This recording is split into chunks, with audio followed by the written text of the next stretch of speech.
And now, the show that bridges the gap between faith and business. Welcome to Bottom Line Faith. On today's show, Ray is joined by Super Bowl champion, entrepreneur, and CEO of the Stacked Pickle, Gary Brackett. In order to experience life, in order to experience your greatness and what God has put inside of your life, you're going to have to step outside of your comfort zone, deal with that fear, and do it anyway. Because fear is always going to be there. So acknowledge that fear. Hey, I see you, but I'm still going. Well, hey gang, this is Ray Hilbert, your host here at Bottom Line Faith. We'd like to welcome you back to another episode of the program where we love to bridge the gap between faith and business. As you know, if you're a longtime listener or viewer here, we travel the country and we interview some of the most amazing Christ followers who are entrepreneurs, CEOs, business owners, and marketplace influencers. And we really, we have these conversations that are designed to not only learn about their journey and their experiences, but the reason we do Bottom Line Faith is to encourage you as a Christ follower. Because on a daily basis in leadership, sometimes it's quite lonely. And we want to encourage you on how you can better and more successfully live out your faith as a Christ follower in the marketplace. And so I'm really excited today. I'm in my hometown of Indianapolis, Indiana, and we are speaking with Gary Brackett. And this is like really going to be a fun conversation because we're going to talk about sports, we're going to talk about faith, we're going to talk about business. And so Gary, welcome to Bottom Line Faith. Thanks for having me, man. I appreciate it. It's awesome, and we're really going to have a great conversation about business, about faith in your journey. But let's take just a moment. You played in the NFL. Let's start there. How long was your career? So I played 9 years. 9 years. Right. And that's like, what, 3-4 times the average career? 3 times, 3.5 times is the average NFL career. So I played at 9. So yeah, right at 3 times the average rate. All with one team? All with the Indianapolis Colts. Okay. And you had a really unique experience in 2006. What was special about your NFL career that year? Yeah, so as a kid, one thing you always dreamed about was obviously making a team, but then winning the Super Bowl. So 2006, 2007 season, we played Chicago Bears in Miami and was able to win a Super Bowl championship. So long overdue. I felt like we should have had a couple more, but just thankful that I had the opportunity to have that experience and get one under our belt. So something that's great that we could bring to the city. One of the things that that's really was special, it is special about you, is you were never the odds-on favorite, right? But your entire life, your entire journey is about overcoming obstacles and difficulties and tragedy. What were some of the tough things that you went through in the younger years of your life? You had some tough experiences. I really did. I think even growing up, going to school, not getting a scholarship, coming from a small high school, I was, one day away from almost getting put out of college because I couldn't pay tuition, and I was blessed to get a scholarship. So that kind of changed my life, changed my trajectory. From that moment, I became the captain. I actually won 2 MVPs in college.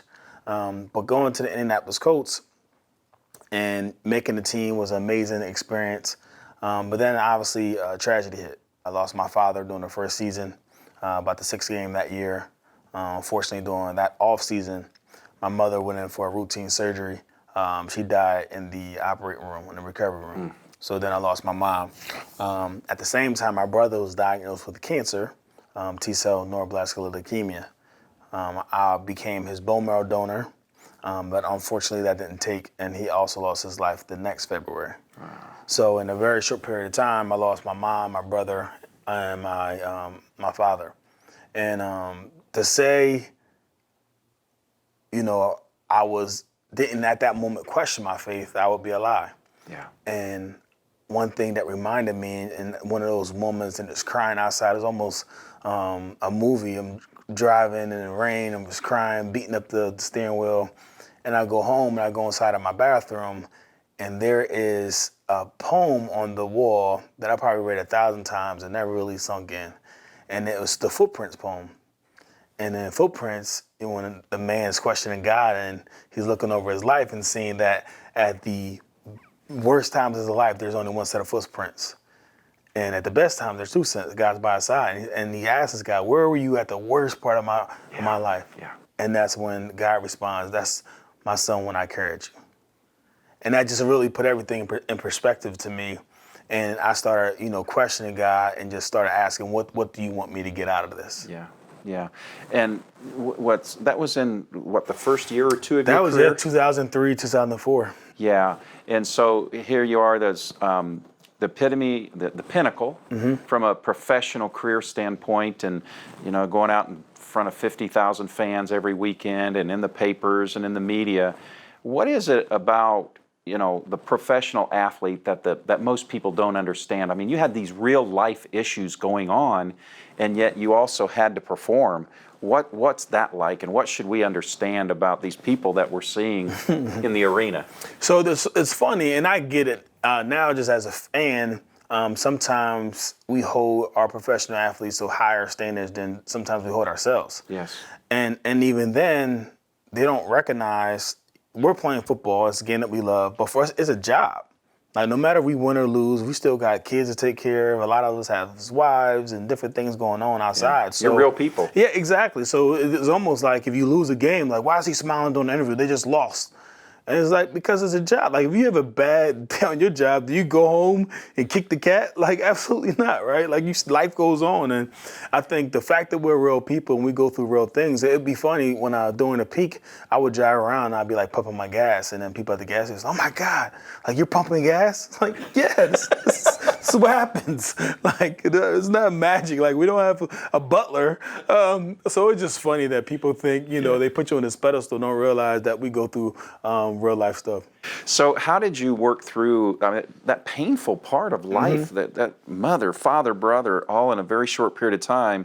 What got you through that? You talked about the poem and the footprints, but it's not that simple always, right? So what really got you through? It's amazing in the Bible, I think in Proverbs 27:17, it talks about iron sharpening iron. Yes, sir.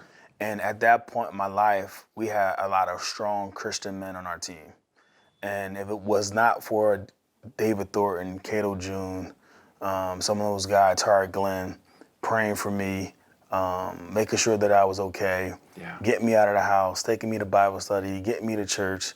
I think that really pulled me through, because so many times I think when someone encounters a loss, we offer, hey, if anything ever you ever need, give me a call. Well, the last thing that person wants to do when they're going through grief is to now call someone and potentially set themselves up for more disappointment if you were to say no. That's a great point. And I think what they did is they didn't offer. They came to my house and said, we're going to Bible study. I love that. We're going to dinner. And I think that really put things in perspective. So now when people are going through stuff, like, I don't say, hey, do you need food? I'm sending food. What is your address? I'm sending you flowers. I need to, where are you at right now? Yeah. And I think instead of, asking someone and putting the burden back on them, I love that. actually taking action. And if they don't eat the food, but I know I made the attempt. And I think that's powerful. And a lot of people miss that point when someone is grieving or going through something. They're like, hey, if you need anything, give me a call. Yeah. It's like, no, you can actually help someone. Yeah, that's faith with action. Yeah, exactly. Right? Faith with action. No question. And so, did you grow up in a Christian home? Tell us a little bit about the background with your family. What was the early life for Gary Brackett like? Yeah, I grew up in a Christian home. My mother actually became an ordained reverend by the time I went to college. So she was studying, but before then she was the choir director. So we were all in the choir. We had Wednesday revival. So we were in the church quite a bit. My father, at one point in his life, really questioned his faith. Yeah. He was a military veteran. He suffered from alcoholism for a part of his life. And there was some dark times where we would go to church and it would just be, the kids and my mom. My father went and got helped. And when he came back, when you ask him today, and unfortunately, like I mentioned earlier, he's not here with us, but he could tell you, I've been sober for 9 years, 27 days, 4 hours, and 13 minutes. Yes. And that was a badge of honor for him, man. I respect him for that, because I realize how strong you have to be to get away from some of those strongholds that we have on us. Yeah. So he's just a strong, but he was very, he had a lot of faith, and I just saw what it did to him and just outlook on life. So it was an amazing experience. Fantastic. So NFL career, 9 years. I want to talk about the end of that and the transition, because then we'll get into business and what you're doing with your life now. What was it like towards the tail end when you began to realize, hey, this is coming to an end? Walk us through your thought process there, and then what began to transition you into what you're doing now. So it's funny, even when my career was ending, I read a book entitled Dig Your Well Before You're Thirsty. And I knew that, it wasn't an if, it was when, I wouldn't be in the NFL anymore. So for me, I was just planting seeds, and I was meeting with people inside, town, going out to dinners, interacting, doing internships, and really just learning about the business community and what that was going to be about. I think, so many times, unfortunately, players wait till it's too long to start making those connections. But for me, because I had those connections, because I had a foundation, because I was visible and present, my transition was a little bit easier. I'll tell you a funny story, though. So when I did retire, I was about 31 years old. My wife, she's my doctor, so she was in residency at the time. So my son was 3, and he sees mommy going to work, and he sees daddy's golfing every day, coming home. So my son looks at me and he says, "Dad, like, what are you going to do when you grow up?" And I'm like, "Are you kidding me? Like, do you see this ring? Do you see this house? Like, what do you?" And I was offended. Like, what is this kid talking about? But it's one of those sleepless nights, man, when you're just thinking, like, man, what am I going to do with my life? And at that moment, I decided to go back to school and get my MBA from George Washington University. And the reason being was because I feel like we all have our own toolboxes in life. And we choose our tool of choice, right? And for majority of my life, the tool of choice was a hammer. The challenge is when you only have a hammer, is that every situation looks like a nail. So I had to go back and recalibrate some things and learn that every situation does have to be a nail. Some things could be a ruler. Some things could be, a wrench. Some things could be a screwdriver. So it's just amazing opening up that skill set again and just really looking at things with a critical eye and not just, being stuck in the way that I was thinking, kind of expanding my vision, if you will. Oh, that's fantastic. So your title, what you do, is you are the CEO of Stacked Pickle. Correct. What is the Stacked Pickle? Yeah, so the Stacked Pickle is a sports bar here in Indianapolis, Indiana. We have 10 locations. We have, obviously, burgers, wings, some adult beverages as well. But we really just pride ourselves just, providing great service, great food at a great price. Yeah. And of everything you could have done, you mentioned, hey, I went back, got my MBA, look at different opportunities in life. You probably had a lot of options, right? A lot of connections, to your point earlier. Why did you choose the food service industry and the Stacked Pickle? What drove that? Yeah, and we talked about it earlier. My mother, an ordained reverend, a lot of times in my life just struggling with different, things, being a leader of the team or whatever, and, just deciding what I want to do when I get older. And one thing that she used to preach to me was that the greatest among us will serve. And I think even in the Bible, right, Jesus bent down and washed someone's feet. And I think that type of mentality, and it's surprising to people when they see me bringing out their food. And a funny story, one time, March Madness, we were short-staffed. So I go to the restaurant, I'm supposed to be there just to shake hands, kiss babies, and we're missing 3 people. So I go back into worker mode, so I'm clearing the tables, going back in the back, and I can hear some guys at the table whispering like, "Hey, I think that's Gary Brackett. He used to play football. I think he works here." And it just like... So really, like, what is your job? Is really whatever it takes, right? The CEO is just, you just have different, things that go on inside of a business. Really, whatever it takes. So, what are your dreams for what you're doing? My dreams is just really, I want to grow responsible. I think, a lot of times franchisees come out the gate and they grow and they take every possible person that comes that can write a check. And I think they get into trouble because they get some people that doesn't align with their culture. So I'll make sure I want to be careful. I want to grow about 6 to 8 stores a year for the next 5-6 years. And at that point, I really just assess where I'm at in my season in life and where that goes. One thing that is amazing is just the opportunities that I'm able to afford people. I see people that came to me and they were hostess, then they went to, servers, then they were managers, now they're general managers, now they're helping on our franchise side, no no college education, but making a good enough wage to buy a house. So, that's a huge responsibility, having that, sort of people that work under me. So I definitely want to make sure that we stay focused on the right things. Yeah, absolutely. I want to talk about some of the lessons you've learned. You started, or you began this business how long ago? So I invested in 2011, Yes. and then I brought the business out right in 2013. Okay. So as you look back over the last 6, 7, 8 years in this business, Right. share with us maybe one or two of the big lessons, as we sit here today having this conversation, where I've really learned this, or I've really, taken away this, and then I want to connect your faith to those lessons. So what is a couple big lessons you've learned? I think one of the biggest lessons is just patience. Okay. And I think so many times we compare ourselves against different people, and we don't know that person's story, but we want to be exactly where that person is right now. And I thought that I could take the elevator. And no matter where you're at in life, in order to have a successful, long, sustainable success, you gotta take the stairs. And there's so much value in taking the stairs. There's so many muscles that are built, conditioning that curves on when you're taking the stairs. And yet I see it time and time again, and I felt prey to this, that I thought that I could take the elevator.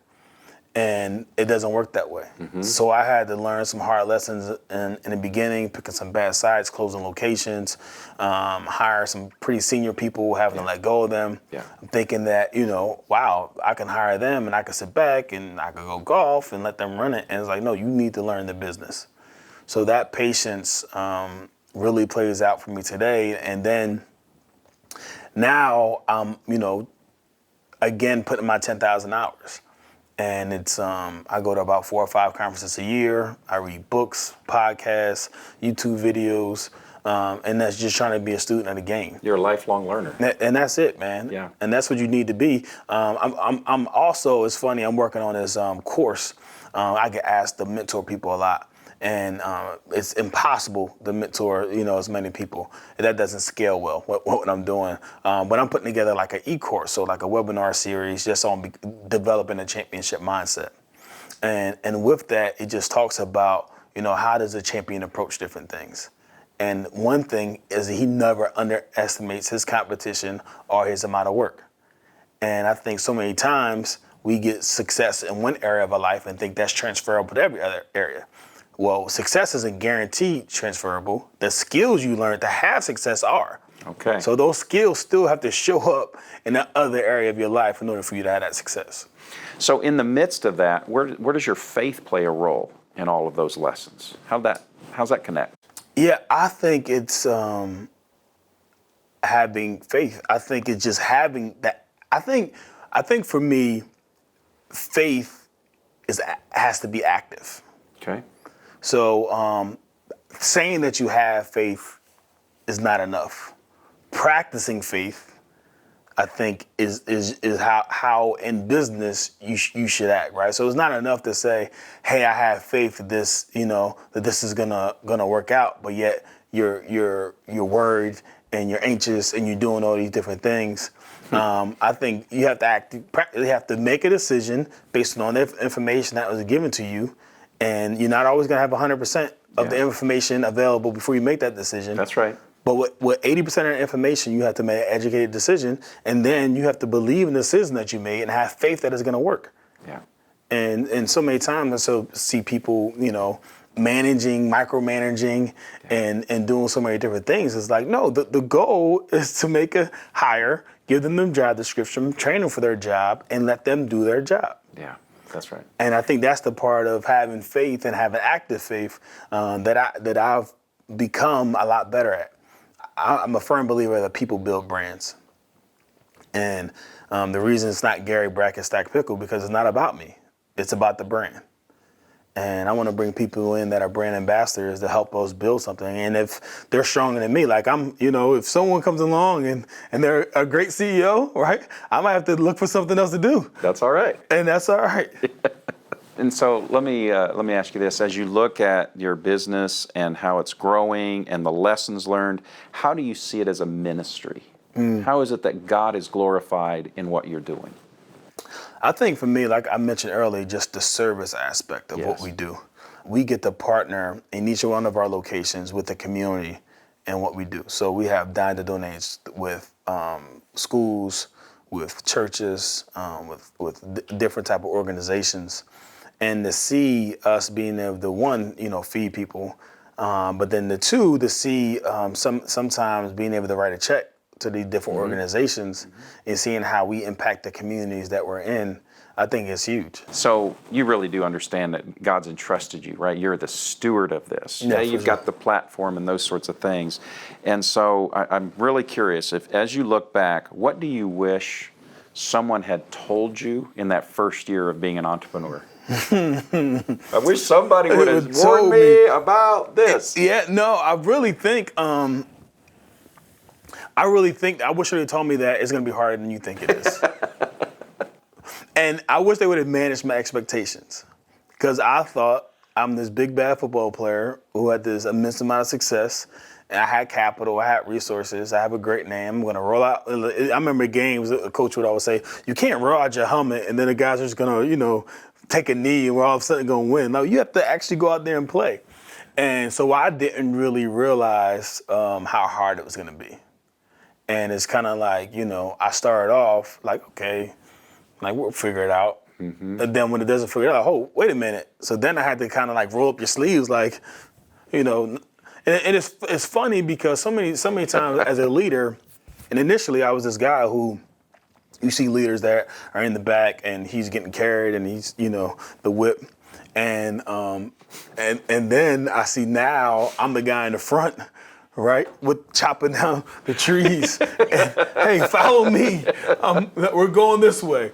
And I think the respect, has grown amongst my peers and amongst the people that I lead, because they're seeing that I'm willing to kind of learn and understand and get down into the details and figure things out with them. Oh, I love that. And that's just part of those lessons, right? Yeah. And living it all out over time.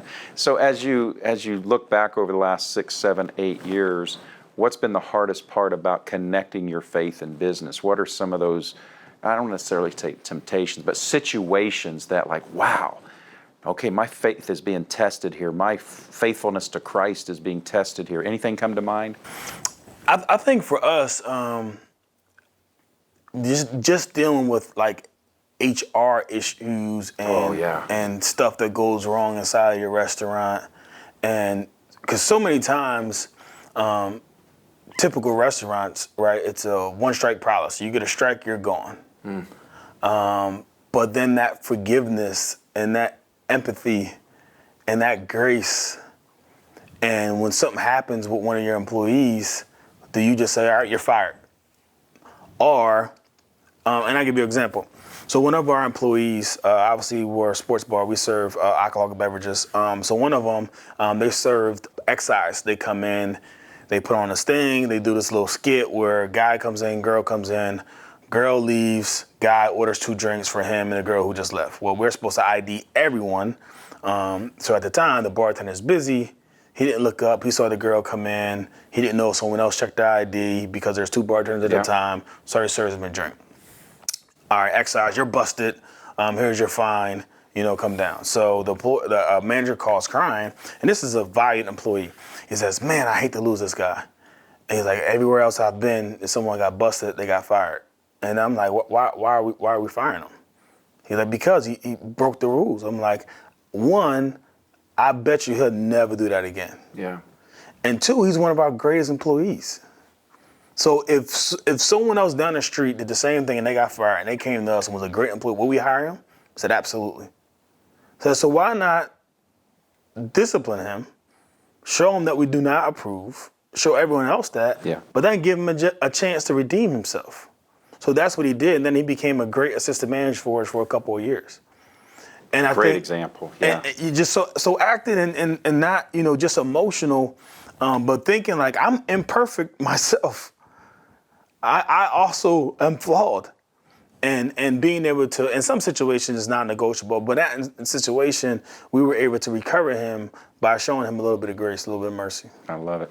I'm sure that at some point in your career, you busted a coverage. You missed an assignment, Man. and Coach Dungy didn't say, "Gary, sorry, you're off the team now." Right? It's just amazing how when we're sometimes in a leadership position, how we think, we never stumbled when we were trying to learn how to walk. Mm-hmm. And how, if our child was learning how to walk and they don't walk, she's never going to walk. Yeah. I'm going to give up on her. Yeah. No, we kept on working at it. I think for me, my goal is to be more Christ-like and less Christian. Oh, I love that. There's a difference, right? There's a big difference. And so many people think that they're a Christian because every Sunday they show up to church, but then when they leave church, they don't act like they know Christ. So for me, in my everyday walk, if someone can look at me and say, "Oh yeah, I know he's a Christian. I just saw he just held the door for this old woman 30 extra seconds, or he spent time." Or our big thing that I do, I used to travel with my children. And sometimes my wife wouldn't be there, and sometimes my wife would travel and I wasn't there. And I know how hard that is. You got a kid, you got a stroller. Yeah. I mean, it's crazy. So anytime I'm in the airport and I see it, I stop and say, "Hey, do you want me to get your bags and walk with you?" Like, I know what you're going through. I've been there before. I just want to help out. And just the faces on some of the moms are just like, Yeah. "Yes, please. I don't know you. You're an angel." This may not end out well, but yes." Because they're thinking, right? Because when you stop, you land, you're thinking like, "How the heck am I going to get this bag, That's get right. this stroller? Oh, it's She's crazy. crying. How's that going to happen?" Oh, that's right. So it's just amazing for me just to show up in different areas like that. I love it. I love it. I'd like you to just kind of think for a moment about our audience that's listening to this conversation. We, as we said in the opening comments, we really are here just to be an encouragement. Listening right now, there's going to be business owners, there's going to be leaders, executives, probably coaches and so forth, and they're maybe in a moment of discouragement. They're like, "Wow, what am I going to do? I'm just so despondent. Nothing's going right." What word of encouragement would you have to someone who's listening right now to kind of make it through? For me, I think Joshua 1:9 talked about, "I armed you to be courageous, to be feared, for the Lord your God will always be there with you." And I think so many times people have this notion that, successful people don't have fear. Yeah. You're so brave. And the reality is, I was afraid. Every game I played, I had fear. And people think, fear is something wrong with that. And I shouldn't be afraid. Well, if you're not fearful of nothing, you're probably in your comfort zone. And nothing ever grows from your comfort zone. So in order to experience life, in order to experience your greatness and what God has put inside of your life, you're going to have to step outside of your comfort zone, deal with that fear, and do it anyway. Mm-hmm. Because fear is always going to be there. Yeah. So acknowledge that fear, right? It's showing you there, "Hey, I'm here. Hey, I see you, but I'm still going." There you go. And I think so many people let fear cripple them. And I don't think fear should cripple you. I think you should notice fear. You should respect it, but you say, "I'm doing this anyway because I have faith. My faith is bigger than my fear." Yeah, that is so powerful, and I want to tie into something that I know that's a very big passion that I think's got to be rooted in this. You talked earlier. You lost your father, you lost your mother, then you lost you lost your brother to cancer, Right? And that could cause you to cower down and walk away from God and those things. But you've gone just the opposite way. I'd love to just for a moment talk about your foundation. Talk about those moments of darkness that have led. I interviewed someone earlier this week, and they made this statement that in your pain, you'll find your purpose. So you've been through a lot. Talk to us about your foundation, how it started, and what you do. This is amazing, what you've got going on. Yeah, so for me, when I was going through my dark places and when my parents passed away, my brother, at one point in my life, I wanted to quit. I was like, I felt guilty being in the NFL, living a great life, and my people were home struggling. And what I realized is that my mom, my dad, my brother, the people that I lost would probably roll in their graves if I'd quit. Like, they worked their tails off to get me to where I am. So then I came up with this thing, is like, you honor the dead by the way that you live your life. Okay. You honor the dead by the way that you live your life. So for me, after my brother passed in 2007, I started a foundation, the Impact Foundation. I wanted to make an impact. And the reason being because when I gave my brother a bone marrow transplant, I walked down the halls and I saw so many kids affected by cancer. And before this day, I never knew what cancer was. And I saw so many kids in the hospital beds alone because their parents lived 4 hours away and needed to go home to tend to the rest of the family. So I said at that moment, if there's anything that I could do, that I would. So in 2007, I started a foundation, the Impact Foundation. We help critically and chronic illness with the children inside the hospitals. We have several lockers inside of the hospitals, IU North, Riley, St. Vincent's. We have several events throughout the city. And to date, we helped over 200,000 Indiana residents with our programs. That blows my mind. Yeah, That's incredible.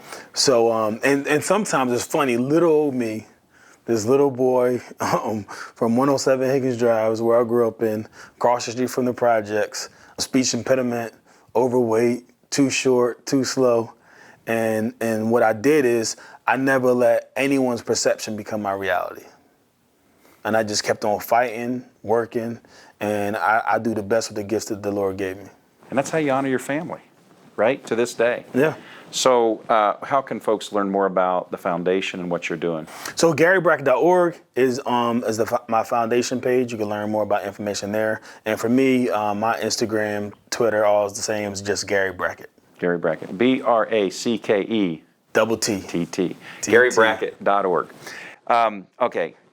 Can I have like one extra minute with you? No, yeah, I would be sure. remiss. I'm just sitting here thinking, I know that this will be a fun question, and then I've got a serious one, and we'll wrap up. Okay. As you think about over your 9-year NFL career, okay, if there's one story that you look back on that just makes you laugh every time that you recall, give us that memory of just what's, and it's okay if you tell on one of the other players. It's okay. Yeah. What's that one story that would be great? So we used to do this thing, and it was Clint's session, and I think I got Peyton in on it. We used to do this thing where we would walk out to the coin toss at home.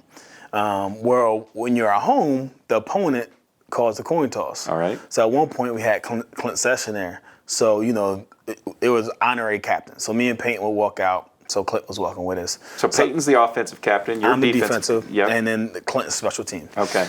So I'm like, hey, Clint, man, what you gonna call hit or tails, baby? We head busting? We out there busting heads today? And so Clint's getting excited, like, yeah, man, nah, I'm going tails. I'm like, nah, we gotta go heads. So we get all the way to the coin toss. I'm hyping him up, and Peyton just giggling. And then he comes there, and Clint was like, hey, heads. And then the ref's looking at him like, dude, you're home. Like, you don't get to call it. And I'm just tickled to death. And this is like, you know, a serious moment before the game, his first ever coin toss. And he's looking at me like, dude, like, you set me up. But it's just one of those icebreaker type moments, man, where, and we've got like a new Adam Vinatieri. We got, I mean, there's a bunch of players that we had, like, as we walked up to the coin toss, it was just like 4 steps before you walk. So they're like, they can't think themselves out of it, right? They got to make a decision. They can't, like, logic doesn't kick in and say, like, no, we're home, right? So it's just something funny, you know, kind of cheesy that we used to do, man. But something that guys just guys being guys, right? Man, just getting ready. That's I got awesome. a good chuckle out of that. I did too. That's great. All right, so we'll end up on the last question that I ask in every one of my interviews. I call it my 423 question. It's based out of Proverbs 4:23. Solomon writes these words. He says, "Above all else, guard your heart, for from it flows all of life." So, Gary, as you, if you kind of think, what would be the one piece of advice? You know, like if you are towards the tail end of your life and you have a chance to gather your family, your friends, those who are most precious to you, and you're going to pass along the single greatest piece of advice. I want you to complete this sentence for us. Above all else. Above all else, have no regrets. And for me, so many people have so many ideals, have so much inspiration, want to do so much with their life and their worlds, but they have every excuse not to get it done. And 5 years later, 10 years later, on their grave, they have all this, man, I wish I'd have did this. I think it's somewhere it said that some of the greatest inventions ever known are in the graveyard because people actually never followed through with them. So for me, I believe that failure is not the opposite of success. I believe it's a part of success. And so many people have regrets because they're afraid to fail. Because from a young age, we were taught that failing is bad. But really, as you grow up and as you become successful, you realize that failure is a part of the process. Because if you're not outside of your comfort zone, if you're not addressing that fear, if you're not experiencing failure, guess what? You're probably never going to reach your peak greatness. That's great. Yeah. And for me, I'm just, I encourage our managers. I say, hey, do events. If you fail, there's a lesson in that. What lesson did we learn? And then their thing is, well, last time we did it, it didn't work. So I assume we can't do it again. I never said you couldn't do it again. What lesson did you learn from that last event that you're going to apply to this event and try it again? I'm not going to let you do it again the same way. Yep. Absolutely not. Right. But if you could tell me some lessons that you learned and how we're going to adjust it, then absolutely I'll let you do it again. And they're perplexed, like we lost money. I'm like, we gained lessons. Yes. I love that. And it's just that valuable, right? And it's just amazing. Another story, and I know we're running out of time. Private equity guy bought a pharmaceutical company, and he saw this line on the pharmaceutical company, R&D, and they're spending 50% of their profit on R&D. So what did he do? He cuts all R&D, right? So all that money drops to the bottom line. Oh, this guy's a genius. 3 years later, all of his competitors with R&D budgets makes drugs that are better than his drugs. So 5 years later, he goes out of business. Right? So research and development in pharmaceutical companies are value, is what makes them billions of dollars. That's great. So That's failure great. is a part of your R&D. You have to budget for it. You have to allocate for it. That's fantastic. Gary Brackett, thank you for being on Bottom Line Faith today. Man, thanks for having me. Well, folks, another conversation with an amazing godly leader who is living out his faith every day in the marketplace. That's what we're about here at Bottom Line Faith. We'd like to encourage you, if you haven't been to the website, go to bottomlinefaith.org. We have over 100 other interviews just like this on that site.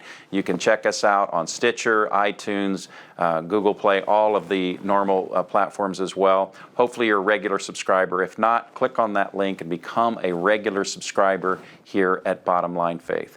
Until next time, I am your host, Ray Hilbert, encouraging you to live out your faith every day in the marketplace. God bless, and we'll see you next time. Bottom Line Faith is brought to you by Truth at Work. If you'd like to hear about new episodes or listen to past episodes, visit us online at bottomlinefaith.org. You can also subscribe to the show through Google Play and iTunes.